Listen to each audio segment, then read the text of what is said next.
Бәріңе сәлем, каналға қош келдіңіздер. Бүгінгі шығарылымда адамзат тарихындағы адамды азаптауға арналған құрылғылар жайлы айтатын боламыз. Ал сіздер каналға тіркеліп лайк басуды ұмытпаңыздар. Мыстан жасалған бұқа пішінді құрылғы. Бұл құрылғыны сицилиялық бұқа немесе флорида бұқасы деп те атайды. Құрылғы мыстан жасалған бұқаның дәлме-дәл көшірмесі. Ал оның бір жақ жанынан арнайы есік жасалған. Бұл есіктен тұтқынды немесе өлім жазасына кесілген адамды құрылғыға салып, ал астына от жаққан. Бұқаның танауында арнайы тесіктер орналасқан. Құрылғының астындағы от қызған сәтте, ішіндегі адамның айғайы бұқаның шығаратын дауысы тәріздес дыбыс шығарған. Ал мұның ішіне ең бірінші болып құрылғыны ойлап тапқан адамды Фаларис алған болатын. Фаларис бұл бұқаны қатты ұнатып, жазалау құрылғысы ретінде көп адамға қолданған. Бірақ әділдік орнап, өмірінің соңында өзі де осы бұқаның ішінде көз жұмады. Темірден жасалған қыз пішінді құрылғы.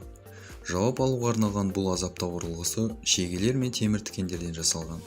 Құрылғының ішіне адамды тік тұрғызып, байлаулы қалпында есікті жайлап жаба бастаған. Тұтқындағы адамдардың кейбірі керек ақпаратты бірден айтқан. Ал соңына дейін үн қатпаған адамдарға есікті толығымен жауып, денесіне ауыр жарақаттар түсірген. Орта ғасырдағы өмір қиын болғанын біліп те отырған шығарсыздар. Мұнда антисанитария да, эпидемиялар да болған. Және сол уақыттың бақсы әйелдері. Яғни қарапайым әйелдер, бірақ инквизиция әртүрлі себептермен оларға бақсы деп жала жауып, ағашқа байлап отқа жаққан. Бірақ бақсыларға арналған азаптауға басқа да құрылғы болған. Ол бақсыларды шомылдыруға арналған орындық деп аталған. Ұзын ағаштың бір жақ басына байланған орындыққа адамды отырғызған. Құрылғыны көлдің жағасына орнатқан. Ал келесі басын түсіргенде кінәлі деп танылған адам біршама уақытқа су астына кеткен. Бұл азаптау түрі бірнеше сағат, тіпті бірнеше күн бойы қайталанған. Тікенді аяқ киім.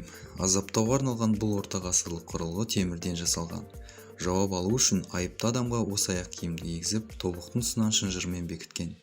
Құрылғының өкшесіне темір тікен орнатылған.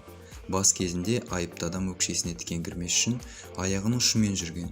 Бірақ аяқтан күш кеткен сәтте дене салмағының арқасында адам өкшесімен темір тікенді басуға тура келген. Аяғын аман алып қалу мақсатында көбіне олар ақпаратты бірден жайып салатын болған. Ал сіздерді бұл құрылғылардың қайсы таң қалдырды? Комментарийге жазып кетіңіздер. Бізбен болғандарыңызға рахмет, сау болыңыздар.